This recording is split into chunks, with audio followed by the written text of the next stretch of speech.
I'm going to explain what ISO is and explain why understanding ISO has become one of the most important parts of modern photography.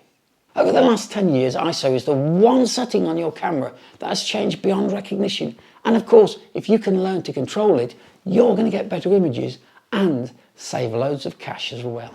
Hi and welcome to the channel. If you'd like to spend the rest of your life in eternal bliss, then bash the subscribe button right now.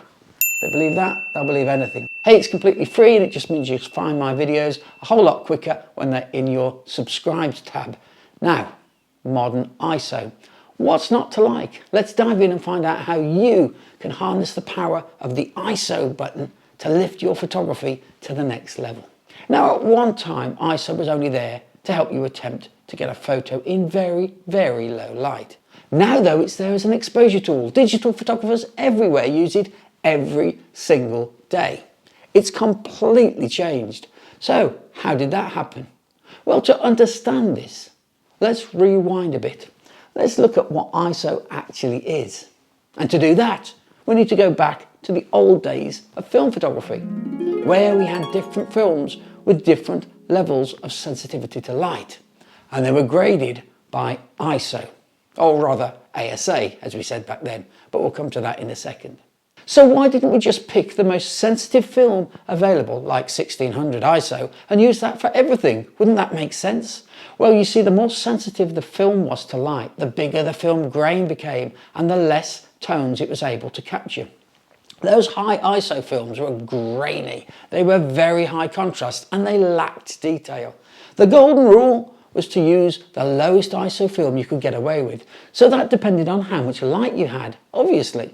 On a nice sunny day, you'd use 100 ISO film, you get loads of tones and tight grain, but shooting a lower league football match, for instance, in the rain where you needed to freeze the action, that meant you needed a minimum shutter speed of, let's say, 250th. Well then, when you're under really weak floodlights, you'd need a high speed 1600 ISO film to get that 250th speed, fast enough for the shutter speed to freeze the action. But as I mentioned earlier, in those film days, it wasn't called ISO. That's right, history lesson coming up. It was called ASA, which stood for the American Standards Association. Europe at the time was rating films by a German system called DIN, but in 1974 good sense prevailed and everybody came together, adopted ISO, the International Standards Organization measure. It's good to be together.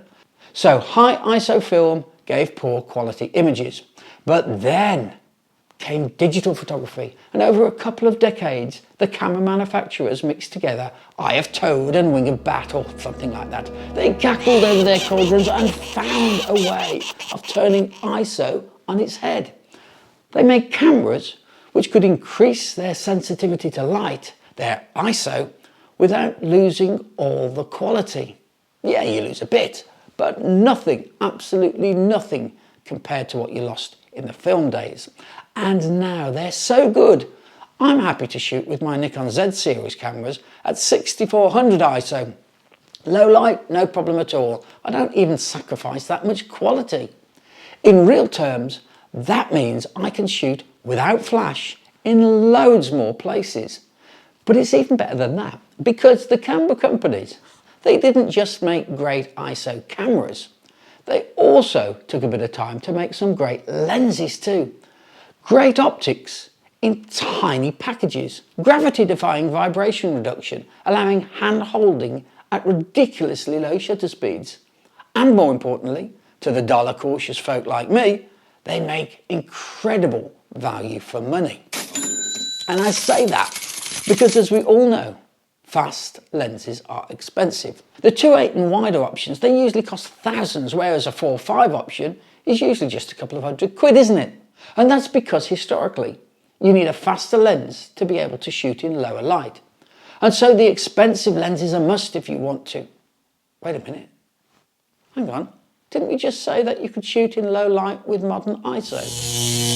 Yes, folks.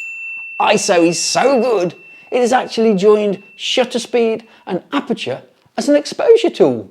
Low light? Yeah.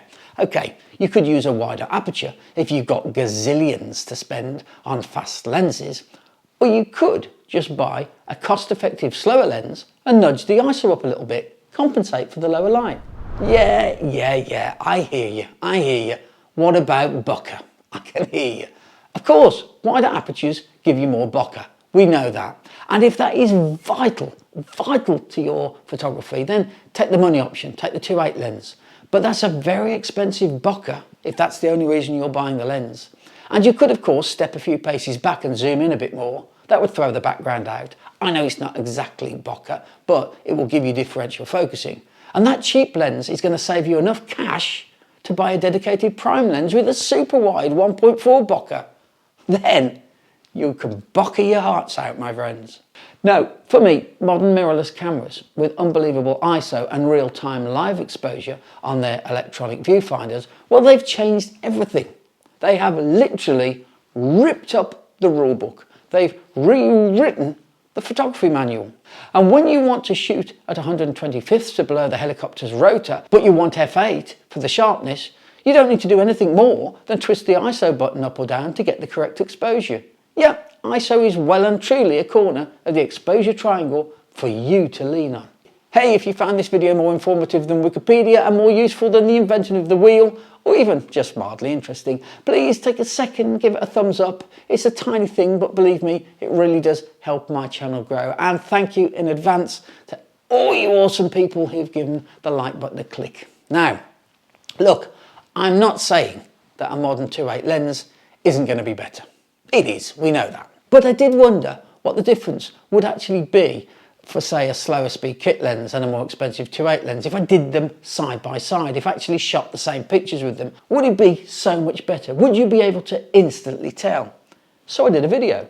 I've put both lenses together, a 2.8 lens and a modern kit lens. I was surprised at the results, actually. Not at all what I was expecting. If you'd like to see that film, click on this link here.